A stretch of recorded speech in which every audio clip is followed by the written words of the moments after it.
Hermanos, quisiera llamar su atención a tres cosas, las cuales este texto nos incita a pensar. Y la primera tiene que ver, hermanos, con la justicia de Dios. Dice que había hambre en la tierra, y esto es porque había ocurrido una injusticia con los gabaonitas. Saúl la había cometido. Entonces, la forma en la cual esta situación, esta hambruna se resuelve es por medio de traer justicia. Y hermanos, esto nos debe llevar a pensar en el próximo absoluto reinado de nuestro Señor Jesucristo. Hay una cosa que frecuentemente seguro viene a nuestros corazones, y es ese deseo por justicia, esa insatisfacción, ese malestar en el corazón al ver en este mundo tantas cosas hechas injustamente. Hay algunas cosas que las vemos de lejos, pero otras que sin lugar a dudas, hermanos, nos caen muy cerca. Injusticias que tenemos que pasar, con las que tenemos que vivir. Pero, mis hermanos, debemos recordar algo. No habrá obra mala en este mundo en la que no se juzgue con total justicia al final de los días. El hombre impío, dice Miqueas, el hombre impío piensa que Dios no ve, que Dios no tomará esto por visto. Pero la realidad es que nada escapa al juicio de Dios. Y toda obra mala traerá su juicio debido. Hermanos, cuando el Señor Jesucristo venga, esto será pleno. Miren, hoy en día puede cumplirse cierta justicia, como vemos aquí. Y puede ser que un hombre realmente reciba lo que merece. Pero la realidad es que vemos que muchos no reciben el justo castigo que merecen. Pero mis hermanos, y aquellos que no están en Cristo Jesús, deben recordar que nada escapará el escrutinio de nuestro Señor, que nada quedará pasado por alto. Ni esos malos negocios en donde defraudamos, ni esas malas acciones en contra de los padres, esas injusticias que contra ellos cometemos, ni aquellos robos, ni aquellas mentiras. Todo al final vendrá delante de Dios para ser juzgado por su perfecta mano.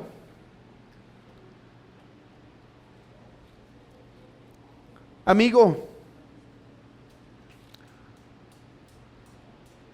esto nos incluye a todos nosotros aquí. ¿Has hecho algo injusto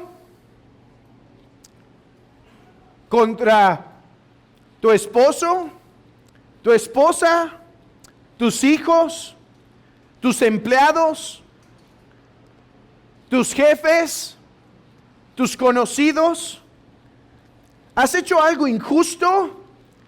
No quedará pasada por alto.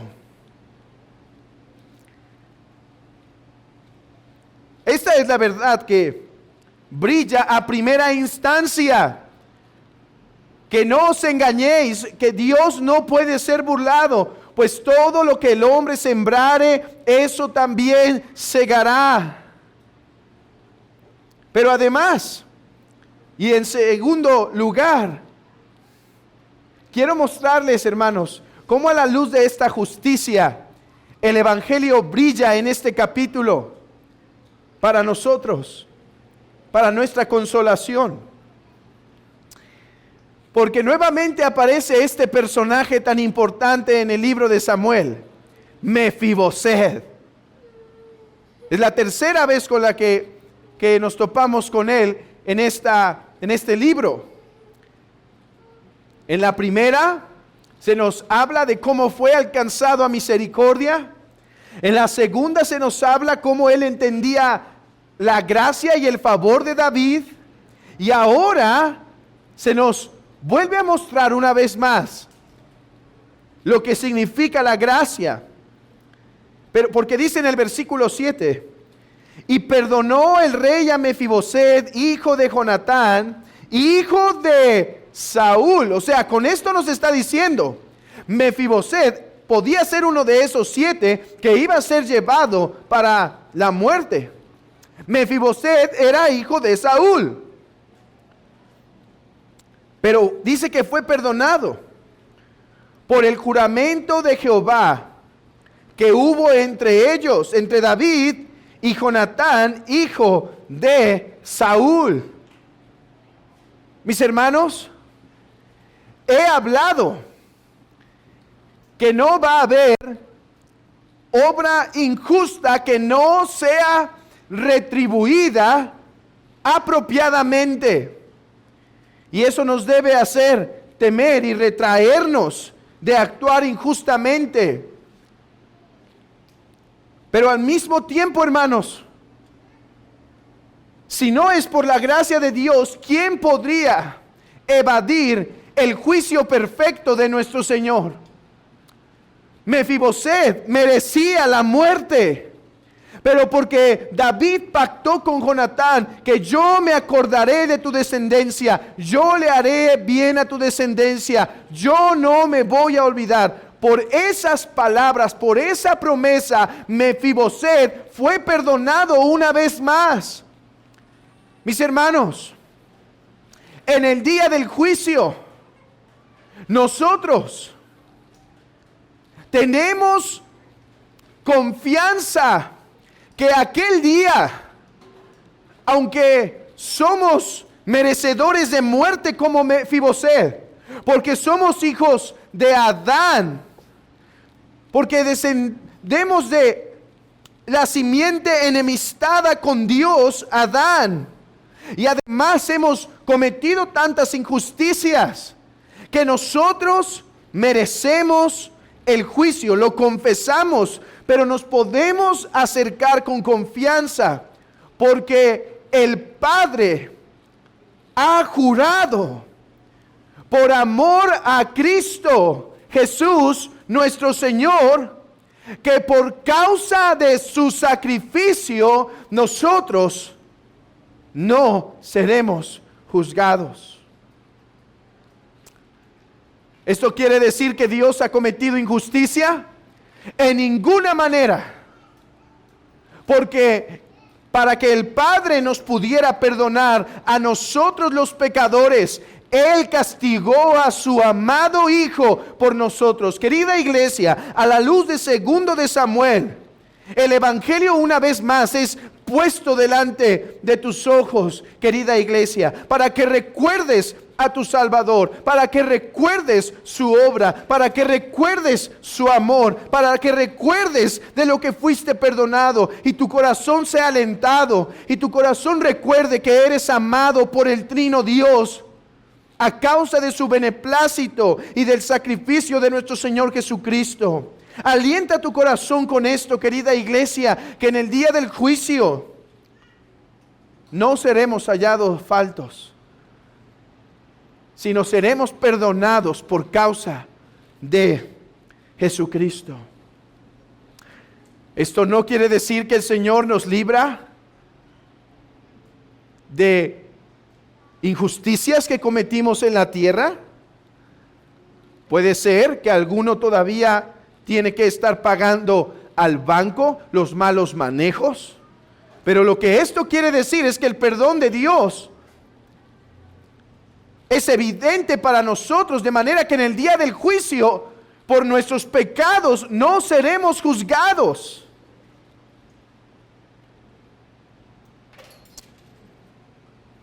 Mis hermanos, consuelen su corazón con estas verdades, porque hoy es el día de recordar el santo evangelio de nuestro Señor Jesucristo. Querido amigo, se te ofrece esta mañana el perdón de tus pecados. Mira lo que no estoy ofreciendo. El perdón de pecados no significa, como he dicho, que algunas consecuencias de malas decisiones las tengas que vivir. Cuando el evangelio se predica en las cárceles, no se quiere decir a los hombres que si reciben el perdón de Dios se los va a librar de ese lugar. No, quizá todavía tienen que llevar las consecuencias de sus malas decisiones. Pero el perdón de pecados sí significa que por aquellas injusticias que has cometido en tu vida, las has cometido primeramente en contra de Dios, puedes ser perdonado delante del justo Dios, porque Cristo fue juzgado y castigado por nuestros pecados. Esa es la oferta. ¿Quieres perdón de Dios? ¿Quieres el perdón del Señor? Cree en Jesucristo y serás salvo. ¿Quieres ser librado de aquella ira que se avecina? ¿De aquella tormenta que cada día se hace más negra? En donde cada día vemos más relámpagos salir. ¿Quieres ser librado de la ira venidera? Cree en el Señor Jesucristo. Porque no hay otra forma en la que puedas ser perdonado. Y mis hermanos, una última cosa a la cual quisiera llamar su atención.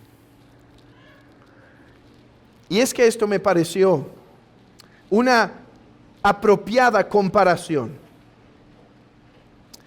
David salió a pelear una vez más, pero se cansó. Entonces, alguien por poco y mata a David.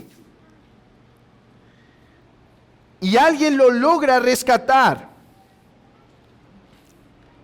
Y entonces le dicen: Rey David, ya no salgas con nosotros. Con todo respeto, ya no salgas con nosotros. ¿Qué va a pasar si mueres y se apaga la lámpara de Israel? Hermanos, estas palabras reflejan lo que fue David. David cometió muchas fallas, cometió muchos errores, pero David era un hombre que intentó obedecer la palabra de Dios, que intentó dirigir al pueblo a la luz de la palabra de Dios, y por eso dice: ¿qué va a pasar si tú ya no nos diriges, si tú no eres esa lámpara? ¿Qué nos queda a nosotros? Mejor quédate resguardado en casa. Esto me recuerda de las palabras de la despedida del apóstol Pablo, cuando se despide de una iglesia y dice que la gente se le arrojaba al cuello, porque era probable que nunca más lo volvieran a ver. O esto se asemeja también cuando un pastor ha servido por años. Por ejemplo, es ese gran predicador Charles Spurgeon, que pasó más de 30 años en la misma iglesia y dirigió a la iglesia y empujó a la iglesia de diferentes formas. Y la gente estaba preocupada cuando Él iba a morir con sentimientos semejantes. Se va a apagar la lámpara de Israel. Pero hermanos, creo que estas palabras realmente apuntan a otro. Israel, después de la muerte de David, iba a continuar. Es cierto, con bajas y subidas, más bajas que subidas, pero iba a continuar hasta la venida del Señor. La iglesia después de Pablo iba a continuar.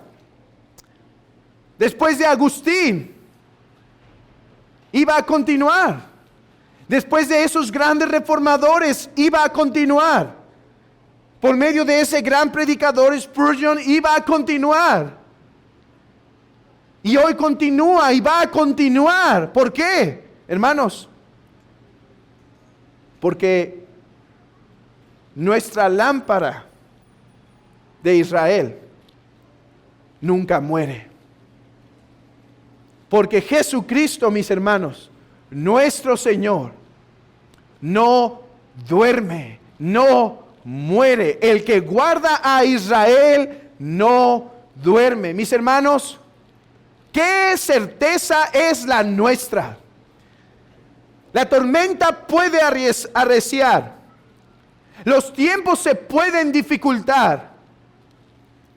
Pero la luz de la iglesia jamás se apagará, porque la lámpara de Israel nunca muere. Porque el Señor Jesucristo vive para siempre, para sostener a su iglesia, para fortalecer a su iglesia, para alentar a su iglesia. Podrá pasar 1, 2, 3, 20 pastores. Podrán venir los mejores hombres y nos preocuparemos cuando sus días de muerte estén cerca, pero la iglesia siempre tendrá un consuelo grande, que la lámpara, nuestra lámpara, el Señor Jesucristo, vive para siempre para sostener a su iglesia. Los días de hoy, hermanos, son difíciles y vienen días más difíciles para su iglesia, pero esta perseverará, porque el Dios de Israel no duerme. Mis hermanos, alienten sus corazones y alabemos a este Dios que vive para siempre, para obrar a favor de su pueblo y avanzar su precioso reino. Que Dios consuele a su iglesia y aliente sus corazones.